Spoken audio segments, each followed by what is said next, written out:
അവനവൻ കുഴിച്ച കുഴിയിൽ അവനവൻ വീഴുന്നു നമ്മൾ പറയാറില്ലേ, അതുപോലൊരു കൊച്ചു കഥയാണ്. ഒരു വീട്ടിൽ ഒരു മുത്തശ്ശനുണ്ട്.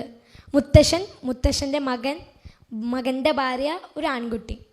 ഇവരടങ്ങുന്നൊരു കൊച്ചു കുടുംബമാണ്. അമ്മ മരിച്ചു പോയിരിക്കണം, അതായത് ഈ മുത്തശ്ശൻ്റെ ഭാര്യ മരിച്ചു പോയിരിക്കുകയാണ്. അങ്ങനെ ഈ മുത്തശ്ശന് വളരെ അത്രയ്ക്ക് ഓർമ്മക്കുറവൊക്കെ കുറച്ചുള്ളതാണ്. അതുകൊണ്ട് തന്നെ വളരെ ദയമില്ലാത്ത, കൈയൊക്കെ വിറയ്ക്കുകയും ഭക്ഷണം കഴിക്കുമ്പോഴൊക്കെ അതൊക്കെ സ്പൂണൊക്കെ താഴെ പോകും, ചിലപ്പോൾ ഭക്ഷണം താഴെ പോകുകയൊക്കെ, ചില്ലൊക്കെ ആണെങ്കിൽ പൊട്ടിക്കുകയൊക്കെ ചെയ്യുമായിരുന്നു. അപ്പോൾ മകൻ്റെ ഭാര്യയ്ക്ക് ഇതൊന്നും ഇഷ്ടമല്ല. കാരണം എപ്പോഴും വൃത്തിയാക്കിക്കൊണ്ട് നടക്കണം എന്ന് പറഞ്ഞ് എപ്പോഴും വഴക്കാണ്.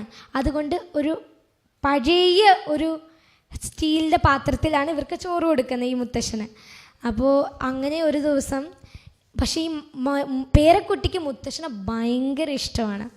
അത് തന്നെയാണ് ആ മുത്തശ്ശൻ്റെ ഒരു സമയം പോക്ക്. ഈ അമ്മ പക്ഷേ സംസാരിക്കാനായിട്ട് സമ്മതിക്കില്ല.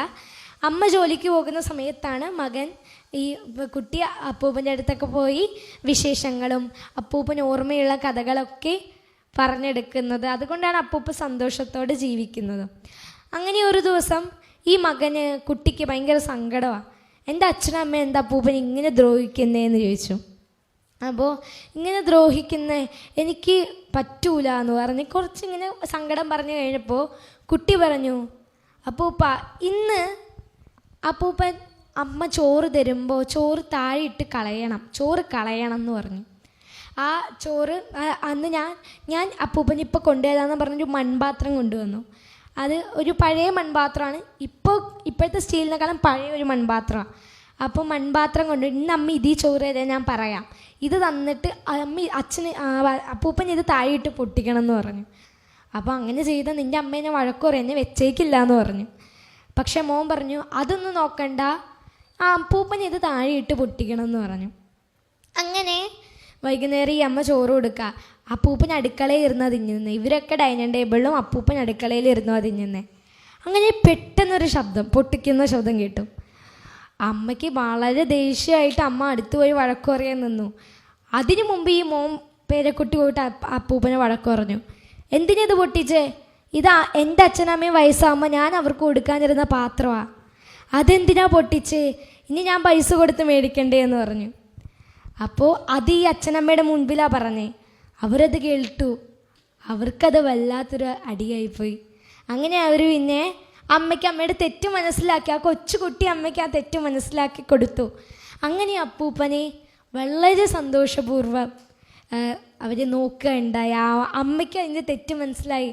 അമ്മ അപ്പൂപ്പനെ വളരെ സ്നേഹപൂർവ്വം നോക്കുകയുണ്ടായേ. അപ്പം ഇതുപോലെ ഈ നമ്മൾ ഇത്രയും കാലം മക്കളുടെ സന്തോഷത്തിന് വേണ്ടി മാതാപിതാക്കളാണ് അവരുടെ സന്തോഷങ്ങൾ മാറ്റുകയാണ്. എന്തെങ്കിലും ഇപ്പോൾ അമ്മമാരോട് ഇപ്പം എന്തെങ്കിലും ആവശ്യമുണ്ടെങ്കിൽ, അമ്മ എനിക്കിപ്പോൾ നാളെ ഒരു സ്കൂൾ തുറക്കും, എനിക്കൊരു ബാഗ് വേണമെന്ന് പറയാം. അമ്മ ശരി മേടിക്കാന്ന് പറഞ്ഞാൽ അമ്മ അച്ഛൻ്റെ അടുത്ത് പോയി പറയും. അച്ഛൻ ആരോട് പറയും? അച്ഛൻ അത് ഉണ്ടാക്കാനുള്ള തയ്യാറെടുപ്പാണ്. അമ്മ നമ്മളെ 9 മാസം ചുമന്നുകൊണ്ട് അത്രയും കഷ്ടപ്പെട്ടുണ്ടായി. മാതാപിതാക്കളെ എത്ര കഷ്ടപ്പാടാണ് നമുക്ക് വേണ്ടി ചെയ്യുന്നത്. അവർക്ക് അവസാനം നമ്മൾ എന്താ കൊടുക്കണ്ടേ? സന്തോഷം മാത്രമോ കൊടുക്കണ്ടേ?